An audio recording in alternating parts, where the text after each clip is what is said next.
നമസ്കാരം, മലയാളി വാർത്തയിലേക്ക് സ്വാഗതം. നമുക്കറിയാം, കഫ് സിറപ്പ് എന്ന് പറയുന്നത് വലിയ വിഷം പോലെയാണ് പലരും കാണുന്നത്. കാരണം ചില കഫ് സിറപ്പ് നമ്മൾ കുടിച്ചു കഴിയുമ്പോൾ ശരീരമാകെ തളരുകയും നമുക്ക് ഉറക്കം വരുന്ന സാഹചര്യമൊക്കെ ഉണ്ടാകാറുണ്ട്.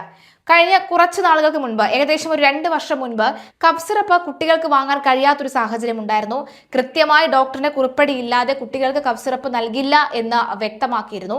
എന്നാൽ ഇനി മുതൽ മുതിർന്നവർക്കും രാജ്യത്ത് കഫ് സിറപ്പ് നൽകണമെങ്കിൽ, മെഡിക്കൽ ഷോപ്പിൽ നിന്നും കഫ് സിറപ്പ് നൽകണമെങ്കിൽ ഇനി മുതൽ ഡോക്ടറിന്റെ കുറിപ്പടിയോടുകൂടി മാത്രമേ നൽകുകയുള്ളൂ. അല്ലാത്ത പക്ഷം അത് കുറ്റകൃത്യമായി മാറുന്ന സാഹചര്യം ഉണ്ടാകുമെന്ന അടിയന്തര നിയമം ഇന്ത്യയിൽ വന്നിരിക്കുകയാണ്. രാജ്യത്ത് സിറപ്പ് വിൽപ്പനയിൽ നിയന്ത്രണങ്ങൾ കടുപ്പിച്ച കേന്ദ്ര ആരോഗ്യ മന്ത്രാലയം ജനസംഖ്യ കുറഞ്ഞ ഗ്രാമങ്ങളിൽ ലൈസൻസ് ഇല്ലാതെ സിറപ്പുകൾ വിൽക്കാനുള്ള ഇളവ് റദ്ദാക്കിയെന്നാണ് മന്ത്രാലയം ഗസ്റ്റ് വിജ്ഞാപനം ഇറക്കിയത്.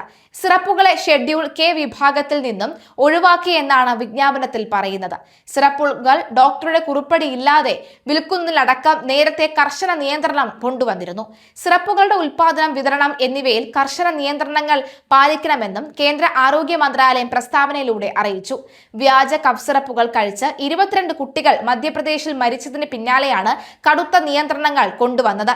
കഫ് സിറപ്പുകളുടെ സുരക്ഷിത ഉപയോഗവും പൊതുജനങ്ങളുടെ ആരോഗ്യവും ലക്ഷ്യമിട്ടാണ് പുതിയ നടപടി. മെഡിക്കൽ സ്റ്റോറുകളുടെ കൗണ്ടറിൽ നിന്ന് സിറപ്പിന്റെ പേര് പറഞ്ഞ് നേരിട്ട് വാങ്ങുന്നത് നിയമവിരുദ്ധമായി കണക്കാക്കുമെന്നാണ് ഉത്തരവ്.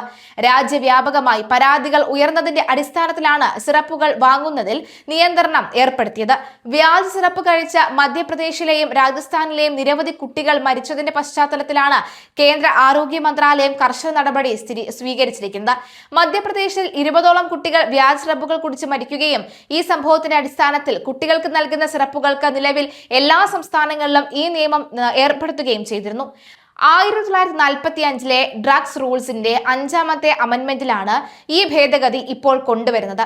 ഇതോടെ കഫ് സിറപ്പുകൾ നേരിട്ട് ഫാർമസികളിൽ നിന്ന് വാങ്ങുന്നതിന് പകരം ഡോക്ടർ നൽകുന്ന കുറിപ്പടി ഹാജരാക്കിയാൽ മാത്രമേ ലഭിക്കുകയുള്ളൂ.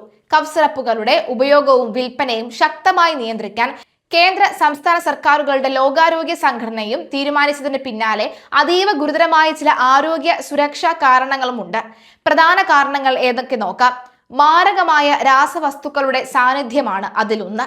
ചില കഫ് സിറപ്പുകൾ നിർമ്മിക്കാൻ ഉപയോഗിക്കുന്ന ദ്രാവകങ്ങളിൽ, അതായത് ഉദാഹരണത്തിന് ഈ ഗ്ലിസറിൻ അല്ലെങ്കിൽ പ്രൊപ്പൈലിൻ ഗ്ലൈക്കോൾ പോലെയുള്ള രാസവസ്തുക്കളിൽ സാമ്പത്തിക ലാഭത്തിനായി ഗുണനിലവാരമില്ലാത്ത രാസവസ്തുക്കൾ കലരുന്നതായി കണ്ടെത്തിയിട്ടുണ്ട്.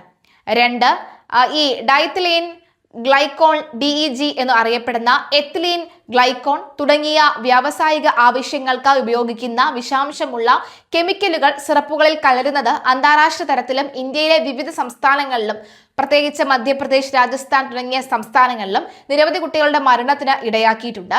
ഈ വിഷാംശം ശരീരത്തിലെത്തിയാൽ കുട്ടികളിൽ വൃക്ക സംബന്ധമായിട്ടുള്ള അസുഖം, ശ്വാസതടസ്സം, മരണം വരെ സംഭവിക്കാം എന്നുള്ളതാണ്. കുട്ടികളിലെ അശാസ്ത്രീയമായ ഉപയോഗം ചെറിയ കുട്ടികൾക്ക് കഫ് സിറപ്പുകൾ നൽകുന്നത് പലപ്പോഴും ദോഷകരം തന്നെയാണ്. സാധാരണയായി കാണുന്ന ചുമയും ജലദോഷവും സ്വാഭാവികമായി മാറുന്നവയാണ്. ഇതിനായി അനാവശ്യമായി സിറപ്പുകൾ നൽകുന്നത് കുട്ടികളുടെ ആരോഗ്യത്തെ പൂർണ്ണമായും ബാധിക്കും. കേന്ദ്ര ആരോഗ്യ മന്ത്രാലയത്തിന്റെ നിർദ്ദേശപ്രകാരം 2 വയസ്സിന് താഴെയുള്ള കുട്ടികൾക്ക് യാതൊരു കാരണവശാലും ഇത്തരം കഫ് സിറപ്പുകൾ നൽകരുത് എന്നുള്ള കഠിന നിയമമുണ്ട്. കൂടാതെ 5 വയസ്സിന് താഴെയുള്ള കുട്ടികളിലും ഇവയുടെ ഉപയോഗം പരമാവധി കുറയ്ക്കേണ്ടതാണ്. ലഹരി പദാർത്ഥമായി ഉപയോഗിക്കുന്നത് പല കഫ് സിറപ്പുകളിലും ഈ കോഡീൻ എന്ന് പറയുന്ന ഒരു അംശം, അതുപോലെ തന്നെ ക്ലോർഫിനാലിൻ, അതുപോലെ തന്നെ തുടങ്ങിയ ഈ ഘടകങ്ങൾ അടങ്ങിയിട്ടുണ്ട്. ഡോക്ടറുടെ നിർദ്ദേശമില്ലാതെ ഇത്തരം സിറപ്പുകൾ അമിത അളവിൽ വാങ്ങി ലഹരിക്കായി ഉപയോഗിക്കുന്ന പ്രവണത യുവാക്കൾക്കിടയിലും മറ്റും വ്യാപകമായി തന്നെ കണ്ടുവരുന്നുമുണ്ട്.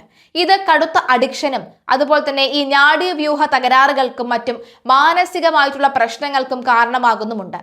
സ്വയം ചികിത്സ എന്നത് വലിയൊരു പ്രശ്നം തന്നെയാണ്. ഡോക്ടറുടെ കുറിപ്പടി ഇല്ലാതെ മെഡിക്കൽ സ്റ്റോറുകളിൽ നിന്ന് നേരിട്ട് വാങ്ങി സിറപ്പുകൾ കഴിക്കുന്നത് വഴി യഥാർത്ഥ രോഗലക്ഷണങ്ങൾ മറയ്ക്കപ്പെടുകയും തെറ്റായ അളവിൽ ഓവർഡോസ് മരുന്ന് അകത്തേക്ക് ശരീരത്തിൽ എത്തുകയും ചെയ്യുന്നത് വഴി ഉറക്കം വരികയോ അല്ലെങ്കിൽ തളർച്ച അനുഭവപ്പെടുകയോ കുഴഞ്ഞു വീഴുകയും ഒക്കെ ചെയ്യുന്നത് പലർക്കും ഉണ്ടായിട്ടുണ്ട്.